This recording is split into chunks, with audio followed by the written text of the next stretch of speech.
Olá amigos, mais uma vez estamos aqui para fazer o segundo vídeo da lição, quarta-feira, 10 de janeiro. Se você não estudou, aproveita e estuda. Se você não estudou desde sábado, tem lá desde sábado. E hoje, talvez já vai sair o estudo de sábado. É isso aí, tem que adiantar as coisas. O estudo de hoje, quarta-feira, é respondendo com fé e sabedoria. Respondendo ao quê? Respondendo às provações, respondendo aos desastres que acontecem na sua vida com fé e sabedoria, né? Quando a pessoa te insulta, quando a pessoa fala uma coisa desagradável, como é que você responde? Você responde da mesma maneira? Você responde falando besteira? Você responde, sei lá? Como é que você responde? Vamos ver como é que a gente tem que responder? A perguntinha A de quarta-feira diz assim, ó: explique os ataques seguintes cometidos pelo diabo contra Jó e como o fiel homem da terra de Uz reagiu. Então, os ataques veio, não sabia ele de onde vinha. E como que ele respondeu? Então Jó, tomando um saco para com ele se raspar, sentou-se no meio da cinza. Então sua mulher lhe disse: ainda retens a tua integridade? Blasfema de Deus e morre. Mas ele lhe disse, como fala qualquer doida, né? Ele respondeu a ela como ela fosse qualquer doida que estivesse falando. Assim falas tu. Receberemos de Deus o bem e não receberemos o mal? Em tudo isso não pecou Jó com seus lábios. Então, quando nós aceitamos coisas boas, a gente se alegra, a gente fica feliz, né? E por que vindo uma coisa de onde a gente não sabe, quando a gente não sabe a situação que a gente está, a gente blasfema, xinga, chuta, grita? Exemplo, Balaão queria chutar a mula, bater nela e esmurrar ela ali, por quê? Porque ela não queria ir, né? Mas ele não viu o que estava diante de si, né? Então, Jó naquele momento da sua vida, ele não viu o que estava diante de si. Por quê? Porque o inimigo trabalhava nos bastidores, fazendo com que de alguma maneira ele blasfemasse contra Deus. Aí que está a coisa que a gente tem que ter, igual João Batista, a percepção do pecado, a percepção do inimigo tentando nos fazer cair, né? Falar alguma coisa contra Deus, aquele que o abençoava, aquele que dava tudo para ele, é voltar atrás, né? Deus provinha tudo, era fiel a ele ali, dando tudo, o seu mantimento, a sua saúde, e ele fazia seus cultos, consagrava seus filhos. E agora por que de repente tudo desaparecer e ele pegar e ter que agora blasfemar de Deus e reclamar alguma coisa como se ele tivesse direito de reclamar? Eu já falei sobre isso aqui antes. Nós somos pecadores, não somos dignos de coisa nenhuma, não somos merecedores de coisa nenhuma. Se você não entender a sua necessidade de Deus, e se você não entender que você não vale porcaria nenhuma, entendeu? Você não vale porcaria nenhuma, você não vai entender o amor de Deus. Nós não entendemos e você não vai entender. Quando a gente entende o nosso valor, que nós não somos merecedores de coisa nenhuma, que nós não somos dignos de nada, mas é Cristo Jesus que nos faz, e que nós somos um eterno devedor desse seu amor, dessa sua justificação, dessa sua salvação, aí sim a gente está começando a se encaixar nos planos de Deus, né? Mas quando você acha que você vale alguma coisa e você vai diante de Deus com arrogância, você vai diante de Deus exigindo, querendo dele alguma coisa, como se fosse ele o gênio da lâmpada, que você esfrega a lâmpada e sai ali o gênio e fala assim: olha, fala o seu desejo que eu vou realizar, fala o seu sonho, conta a sua necessidade que eu estou aqui pronto a realizar tudo que você tem. Você acha que Deus é o quê? Hã? Você acha que Deus é o quê? Você é uma criatura, você foi algo criado. Deus não foi criado, Deus é Deus e sempre foi Deus. E Jó tinha isso em sua mente. Por isso que ele não blasfemou contra o nome de Deus. Simplesmente ele diz: de Deus eu aceito o que vem de bem e de Deus eu aceito o que vem de mal. Porque se por acaso vem alguma coisa agora que não provém para o meu benefício, de alguma forma Deus o mandou, ou se veio, de alguma forma Deus quer que eu aprenda alguma coisa e que eu cresça nessa situação. E a sua mulher blasfema contra Deus e morre. Olha que palavras, hein? De alguém que recebia de tudo, de alguém que era ali uma princesa naquele local, uma rainha ali naquele local, e agora fala uma coisa dessa. É o que nós temos de comum, né? Porque no nosso coração não há bondade, no nosso coração não há nada de puro. Só há alguma coisa de puro quando a gente se deleita na lei do Senhor e a gente começa a buscar entender o amor de Deus e a gente começa a amá-lo. Porque a gente vê que é um amor desinteressado, onde Ele nos amando não ganha nada com isso. Agora nós passando a amar Ele, conhecer, entender o que é amor, a gente ganha tudo. Continua aqui a leitura. Jó foi privado de suas posses terrenas e foi tão afligido no corpo que foi rejeitado pelos seus parentes e amigos, mas preservou a integridade e a fidelidade a Deus. Olha, quando Jesus diz o seguinte, assim, aquele que me seguir vai aborrecer pai, mãe, filho, filha, namorado e tudo mais, ele sabia o que ele estava falando. Imagina agora que nessa situação a sua mulher chega e fala assim, poxa, amaldiçoa seu Deus e morre. Acabou a vida, já era. Nós não temos filho, nós não temos casa, nós não temos nada, nós não temos empregado.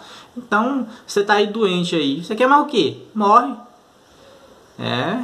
Porque essa aí Satanás conseguiu fazer, né? Com que ela falasse essas palavras. Mas da boca de Jó isso aí não saiu. E é o que devemos aprender. Da nossa boca isso não deve sair. As coisas tá ruim, ora. As coisas tá ruim, canta. Chora, né? Vê o que você fez de errado, ensina o mal que você fez de errado, louve a Deus por você passar uma aflição por causa do seu nome ou por causa de ser fiel a Ele, né? O inimigo está nos bastidores, é o que temos que pensar. Poxa, Satanás está querendo me provar e eu vou passar por essa. Satanás está tentando me derrubar e eu vou permanecer de pé, ok? Não tem problema se cair. Se levante de novo e siga, mas procure passar de pé. O que revela, perguntinha B, o que revela a tremenda profundidade da trágica situação de Jó? O que revela a tremenda profundidade da trágica situação de Jó? Vamos lá. Jó estava lá enfermo, doente ali, perdeu tudo, perdeu seus filhos, sua mulher ali, falando para ele blasfemar o nome de Deus e morrer. Ou seja, dá ao inimigo aquilo que ele quer. O que Satanás queria? Que Jó blasfemasse contra o nome de Deus. E agora ele se sente dentro da sua casa com aquela pessoa que ele estaria ali, o único ser humano que poderia confortá-lo e dar força para ele. As palavras delas não são as palavras que ele gostaria de ouvir. Quando a situação está ruim, está difícil, você precisa vencer. O que você quer? Você quer que tenha um treinador do seu lado e fala o que para você? Assim, ó, vai meu garoto, luta, firme, segue firme na luta. Porém, da onde ele esperava que viesse isso, veio o seguinte, ó, entrega o jogo. Blasfema logo aí. Parece que a mulher de Satanás... errei aqui, mulher de Satanás, né? Parece que a mulher de Jó queria entregar o jogo. Mas ali na mente daquela mulher, Satanás já estava dentro. E ele estava dizendo com suas próprias palavras, faz o que eu quero, blasfema contra Deus e acaba o jogo. E eu vou chegar lá em cima do céu e vou dizer o seguinte, Senhor, tá vendo? Blasfemou. Pensou mais em sua vida do que em ti. Então, Jó teve essa percepção, e que percepção maravilhosa, né? De entender que a palavra daquela mulher é palavra de doido. O que Pedro disse a Jesus?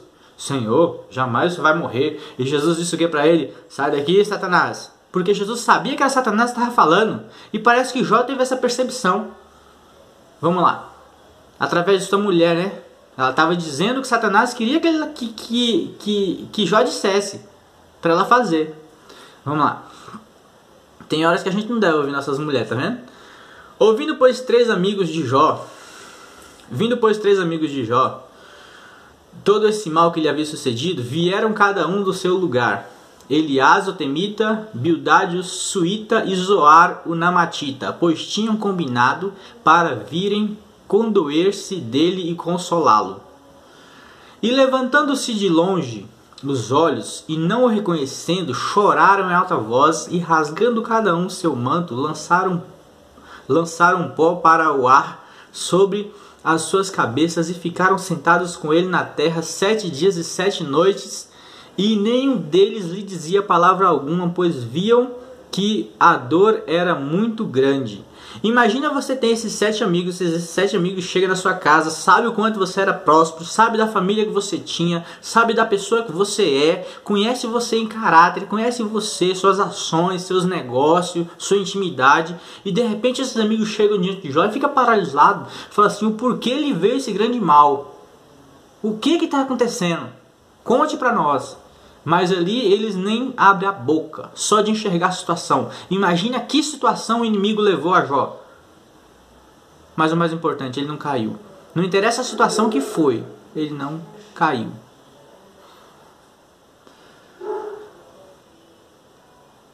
Perguntinha C. O que Jó compreendeu acerca do seu apuro e como o apóstolo Pedro repete esses pensamentos para o nosso benefício? Vamos lá. Olha só o que ele compreendeu acerca desse assunto. Eis que vou adiante, mas não está ali. Volto para trás e não o percebo. Procuro à esquerda, onde ele opera, mas não o vejo. Viro-me para a direita e não o diviso. Mas ele sabe o caminho por que eu ando. Provando-me ele, sairei como ouro. Olha que texto maravilhoso. Provando-me ele, sairei como ouro. Procuro pela esquerda, ali não está. Vou para a direita, ali não o vejo. E de repente agora eu sei, eu sinto que se ele me provar, e se depois dessas coisas passar, e eu permanecer firme, eu sairei desse problema puro como ouro. Entendeu isso aí? Jó sabia que se ele permanecesse firme, Jó sabia que se ele não blasfemasse o nome de Deus, ele se tornaria mais forte. E realmente ele saiu de lá mais forte. É assim que se faz para purificar o ouro, né? E assim Deus pôde, através da vida deste homem, dizer para Satanás: é possível o ser humano viver uma vida íntegra, justa e reta, e lá na terra, naquele local onde você reina, Satanás, ele se tornar um verdadeiro morador do céu e alguém com caráter digno de morar aqui em cima. E este foi quem? Jó. Teve outros? Teve. Nessa situação de provação, de desgraça, de perda, teve Jó. Então não vá você um dia dizer sim: ó, como as coisas estão difíceis em minha vida, como só tem desgraça em minha vida, porque já houve alguém nessa terra que passou por desgraça pior do que você, perdeu tudo o que tinha, tocaram em sua saúde, levaram ele ao fundo do poço e ele venceu. Bendito seja Deus e Pai de nosso Senhor Jesus Cristo, que segundo a sua grande misericórdia nos regenerou para uma viva esperança pela ressurreição de Jesus Cristo dentre os mortos. Não importa se você morrer, não importa a situação que for, morreu, meu querido, você vai ressuscitar. As coisas estão difíceis, chora, luta, pede misericórdia para Deus e vai atrás da solução, porque a solução vem e vem dele. O texto segue, aqui de 1 Pedro 3, 6 e 7 diz: na qual exultais ainda que agora por um pouco de tempo, sendo necessário, estejais contristado por várias provações.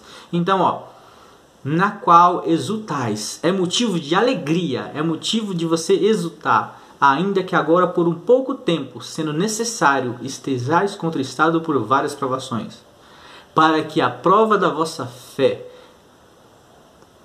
mais preciosa do que o ouro, que perece, embora provado pelo fogo, redunde para louvor, glória e honra na revelação de Jesus Cristo. Então, se você passa por provações, é motivo de alegria. E você tem que passar por essas coisas de cabeça erguida, para que assim depois, assim como o ouro é refinado, você tenha um caráter refinado, uma mente refinada, para que assim você melhore cada dia mais. Aqui vem a nota, né? E diz o seguinte: o fato de sermos chamados a suportar aflições prova que o Senhor Jesus vê em nós algo muito precioso, que deseja desenvolver em nós. Se não visse em nós nada que pudesse usar para glorificar seu nome, não gastaria tempo refinando. Não nos damos ao trabalho de podar espinheiros. Cristo não julga em sua fornalha pedra sem valor. Ou seja, se você passa por provações, e se vem provações em sua vida, e se as coisas estão difíceis, é porque Deus quer te aprimorar, Deus quer te aperfeiçoar. Porque Ele não investiria em você, ou seja, se não tivesse algo de valor. Prova que tem algo de valor em sua vida e prova que você foi chamado para um propósito elevado, é porque Deus investe em você, e por isso que Satanás corre atrás para tentar te derrubar. E se o inimigo vem e tenta te derrubar, é porque você vale. E aí Deus quer te aprimorar. Deus quer tirar toda a lama suja de sua vida. Deus quer tirar toda a pedra que não tem valor. Deus quer tirar tudo aquilo que te atrapalha de brilhar, para que no final de tudo, assim como o ouro, você não tenha algum dejeto que te impeça, alguma mancha que te atrapalhe de ser valioso, né? Já imaginou você comprar uma aliança de ouro, aí de repente no meio da aliança tem um pedaço de cobre? Você vai dizer assim: poxa, eu comprei ouro e aí vem um pedaço de cobre, e você pagou ouro por cobre? sendo que o cobre é tão barato, tão inferior ao ouro. Assim é Deus também. Ele quer tirar tudo. Ele quer algo puro, algo que tenha a consistência de um único material. E esse material de consistência tem que ser alguém íntegro, justo, reto, onde ele possa ver alguém ali que tenha caráter que seja conforme os padrões do céu e de sua lei.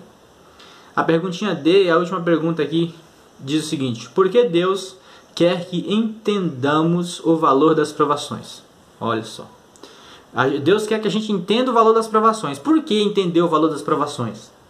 Né? As provações têm valor? Tem, claro que tem valor. Amados, não estranheis a ardente provação que vem sobre vós para vos experimentar, como se coisa estranha vos acontecesse. Mas regozijai-vos por seres participantes das aflições de Cristo, para que também na revelação de sua glória vos regozijeis e exulteis, né? Então, aqui nesta lição a gente pode ver o seguinte, que as provações realmente têm um valor. E o valor delas são justamente aquilo que vai fazer de nós pessoas melhores. À medida que passamos pelas provações, não é para que a gente chore, para que a gente caia, mas é para que a gente suporte, porque elas foi dada e elas foram medidas, colocadas na balança, para que eu e você suporte. Entendeu?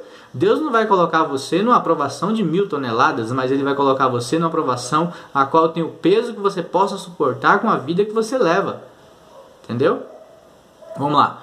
Os fogos da fornalha não servem para destruir, mas para refinar. Então ninguém vai pegar o ouro, juntamente com aquelas outras pedras e rochedos que vêm junto, e colocar lá dentro, e colocar numa temperatura ao qual vai derreter o ouro e sumir com tudo, e queimá-lo e sumir com tudo ali e consumi-lo. Mas vai colocar numa fornalha ao qual vai queimar todas as pedras inferiores àquela temperatura, e no final vai sobrar o ouro, porque só ele resistiu àquela tal temperatura. Então se eu coloco numa temperatura que consome teu ouro, então eu quero salvar o quê? Nada. Então prova disso é que a aprovação, quando vem, ela acaba com tudo aquilo que está ao seu redor, porém ela quer preservar aquele que luta, que é você, certo? Por isso que ela vem à sua medida. Os fogos da fornalha não servem para destruir, mas para refinar. Então, seu Pai Celestial ama você e tentará aproximá-lo dele através dessas provas, que parecem ser tão severas. Eu tenho um questionamento sobre essa questão aqui. As provas, elas não são severas. Severa é a nossa simpatia? A nossa simpatização com o pecado. Então a gente nos torna tão amigo do pecado que quando se diz assim, ó, agora afasta, aí fala assim, poxa, como você é severo, é uma coisa que eu gosto tanto, eu tenho que deixar assim do nada. Porque já parece, você tem uma intimidade tão grande, porque se tirar ali você agora do pecado, parece que te cortou um braço, te cortou uma perna. Quando Jesus falou assim, ó, se você tem problema com seu olho, arranca seu olho e joga e tire seu olho fora, se o seu olho te fazer pecar. Então, realmente você tem que tirar o seu olho fora, no sentido de tirar aquilo que está desviando o seu olho do que é verdadeiro, puro, santo. Entendeu isso aí? Vamos lá. Não devemos desonrar a Deus pelo triste e queixoso relato de provações que nos parecem tão dolorosas. Você entendeu também? Não devemos desonrar a Deus pelo triste e queixoso relato de provações que nos parecem tão dolorosas. Poxa, a provação está dolorosa, aí você desonra a Deus, murmurando, questionando, falando, poxa, que negócio difícil, poderia ser uma provação mais fácil, poderia ser que minha vida seria uma vida mais simples, e eu poderia ganhar um dinheiro aí para poder facilitar minha vida também. A gente não pode fazer isso, né? A gente não pode barganhar contra Deus ou querer fazer com umas propostas indecentes para Deus, achando que a nossa vida tem que ser uma vida mais facilitada. Isso não, se você não vencer o que você tem que vencer, você não vai ser merecedor de estar no local onde só os vencedores estão, né? Porque todos correm por um prêmio e você tem que correr atrás do seu prêmio, e não importa o que tiver, você vai ter que vencer, porque aquela prova que foi dada, ela foi dada para pessoas capacitadas a executá-la. E se você está na corrida é porque você tem capacidade de vencer essa prova. As provações que forem encaradas como instrumentos educativos nos darão alegria. Eu acabei de falar. Se você encara as provações como algo difícil e duro, é porque você está apaixonado pelaquilo que é errado, né? Você está apaixonado por o contrário do caminho de onde Deus quer te guiar, né? Acabamos por aqui. Hoje foi quarta-feira, respondendo com fé e sabedoria. E você responde com fé e sabedoria à medida que passa pelas provas, certo? Então, você viu ali que Jó percebeu que à medida que as provações estavam vindo, ele falou assim: bom, vou para um lado, vou para o outro, não consigo encontrar. Então eu sei que quando eu sair daqui, e se eu permanecer fiel, vou sair como ouro. E assim eu e você tem que sair das nossas provas e ações, ok? Até o próximo, quinta-feira, vamos encerrar. Quarta-feira, estuda aí, medita mais, lê os textos dos livros que tem lá no começo, que são Mensagem aos Jovens, páginas 78 e 80, capítulo 19, Benefícios dos Conflitos, 94 e 98 são as páginas, no capítulo 24, Para Frente e Para Cima. Primeiros Escritos, página 46 e 48, A Prova de Nossa Fé. Isso aí é coisas que fortalecem a sua mente, porque esses livros aí são muito bons, né? E não esqueça de fazer seu ano bíblico e, o mais importante, vai dar folheto, vai dar estudo bíblico, escreve aí nos seus canais e, claro, estude com aqueles que tiver ao seu alcance. Um abraço e até quinta-feira.